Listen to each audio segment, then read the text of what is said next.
बिस्मिल्लाहिर्रहमानिर्रहीम अल्लाहुम्मा सल्ली अला मुहम्मद। आगा सिराज साहब हिकिड़ो तमामु वॾो इंसान, हिकिड़ो वॾो माण्हू, वॾो सियासी जदोजहद करण वारो वर्कर। ऐं हुनजो नालो जॾहिं बि ईंदो त पीपुल्स पार्टी सां वफ़ादारी ऐं क़ुर्बानीनि जो नालो ईंदो त जेके क़ुर्बानियूं हुन ॾिनियूं, जीअं वफ़ादारीअ सां ऐं मुड़ुस ॾी हुन निभायो, बेगुनाह हुनखे क़ैद रखियो वियो ऐं हुन ते छड़ो प्रेशर इहो त पीपुल्स पार्टी कुझु जुदा थी।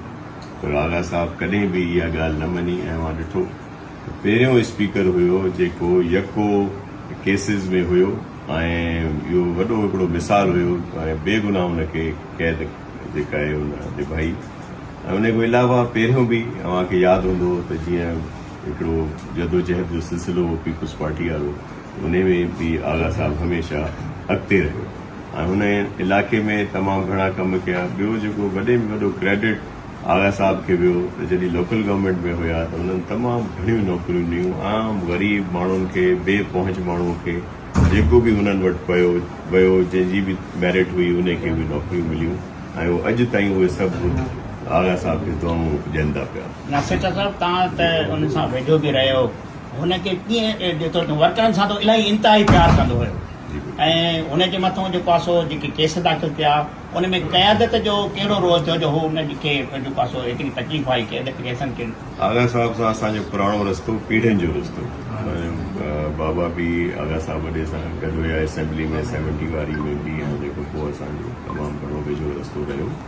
अव्हांजे इल्म में आहे त आगा साहब ते तमामु घणो प्रेशर हुयो, पर हुननि उन ॻाल्हि न मञी त हुननि ते इहे केस कया विया ऐं हुननि खे इहे तकलीफ़ूं, अज़ियतूं, मुश्किल जेके आहिनि मुश्किलनि खे हुननि मुंहुं ॾिनो। तव्हां ॾिठो त हुननि जे घर ते बि रेड कया विया, पोइ कूड़ियूं ख़बरूं हलायूं वयूं त हे हथु थियो उहो हथु थियो, जेको हिकिड़ो मीडिया ट्रोलिंग थींदी आहे या जेको बि ॾिसो था पिया कैरेक्टर एसेसिनेशन थींदी आहे, पर उहा कोन बीठी ॻाल्हि।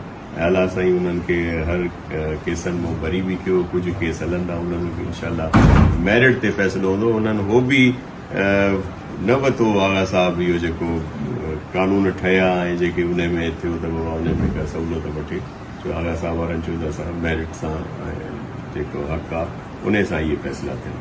आगा साहब जो वॾो खिला रहंदो ऐं तमामु वेझो ख़ासि तौर ते बीबी शहीद खे ऐं असांजे प्रेसिडेंट आसिफ अली ज़रदारी साहब खे, चेयरमैन बिलावल साहब खे तमामु घणो अज़ीज़ चेयरमैन साहब अचनि पिया दुआ लाइ, स्पेशली मुंहिंजा मुंहिंजे ख़्याल में प्रोग्राम अथनि ऐं सभिनि खे सॼी पीपुल्स पार्टी सोगवार आहे आगा साहब जे लाइ।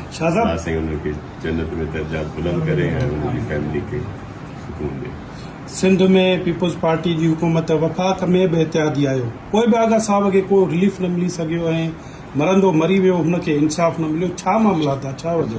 असांजो जेको वफ़ाक़ में जेका हुननि खे सपोर्ट कयूं पिया, असां गवर्नमेंट में आहियूं, केसिस अञा ताईं सभिनि जा हलनि पिया। आगा साहब जो केस बि हले पियो। असांजो PMLN सां जेको सपोर्ट कई हुई पाकिस्तान पीपुल्स पार्टी, उहो छड़ो हिकिड़ी मजबूरी आहे पाकिस्तान, जमहूरियत ऐं आम माण्हू। जी पीपुल्स पार्टी हिननि खे सपोर्ट न करे आहे गवर्नमेंट ठाहिण में, त हंग पार्लियामेंट हुई, वरी ॿी इलेक्शन ॾे वञिणो पए आहे। तव्हांखे इल्म में आहे त ॿी इलेक्शन पोइ कॾहिं थिए आहे, त पीपुल्स पार्टी जी मजबूरी जमहूरियत रही। न त तव्हां ॾिठो हूंदो जीअं PDM जी गवर्नमेंट में त पीपुल्स पार्टी गॾु हुई हिननि सां, जॾहिं इलेक्शन जो वारो आयो त अची हिननि असांजे हिन स्ट्रॉन्ग होल्ड में सख़्तु वॾो इतिहाद ठाहियो, जंहिंमें MQM सां PMLN इतिहाद कयो, हिन JUIF सां इतिहाद कयईं, GDA सां इतिहाद कयईं, उहो खोड़ सारा गॾु कयईं ऐं असांखे टफ टाइम ॾियण जी कोशिशि कई हुई। पर अलाह साईं सोभारो कयो, चेयरमैन बिलावल भुट्टो ज़रदारी साहब खे, प्रेसिडेंट साहब खे, पीपुल्स पार्टी खे तमामु वधीक सीटूं हिते मिलियूं। त असां त हिननि खे सपोर्ट करणु न पिया चाहियूं, असां त पंहिंजो वज़ीर आज़म आणणु चाहियूं पिया, पर सिंध में त असांखे अक्सीरियत मिली, ॿियनि सूबनि में एतिरी अक्सीरियत न मिली। पोइ इन करे जे हिननि खे सपोर्ट न पिया कयूं त नई इलेक्शन लाइ ॻाल्हि वञे पई ऐं पोइ छा हुन में कजे। त इन करे एग्ज़ीक्यूटिव जेको हिननि जी कैबिनेट आहे फेडरल जी, ॿियनि में कोन, जेके सेरेमोनियल उहिदा आहिनि उहे ज़रूरत सां वरितासीं। बाक़ी सिंध में असांखे ज़रूरत कोन हुई, बलूचिस्तान में बि असांजी अक्सीरियत हुई, पर हुते कोलिशन गवर्नमेंट आहे, त इन करे त हिननि जा पंहिंजा केस ख़तमु कराए छॾिया अथऊं।